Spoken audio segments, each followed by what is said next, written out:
కౌగిలించుకున్నాడు. పక్కనున్న గంగాదేవి ఇక నాకు సెలవివ్వండి ప్రభు అని బయలుదేరింది.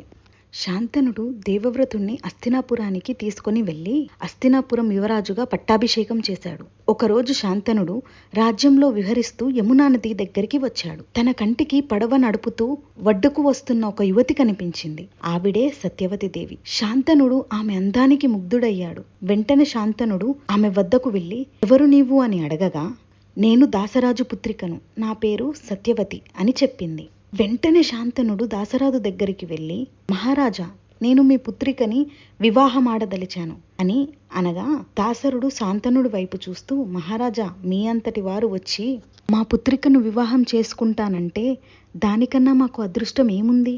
కానీ నాది ఒక విన్నపం. మీకు మా పుత్రికకు వివాహం జరిగిన తరువాత మా పుత్రిక గర్భంలో పుట్టిన పుత్రుడే హస్తినాపురం సింహాసనానికి రాజు అవుతారని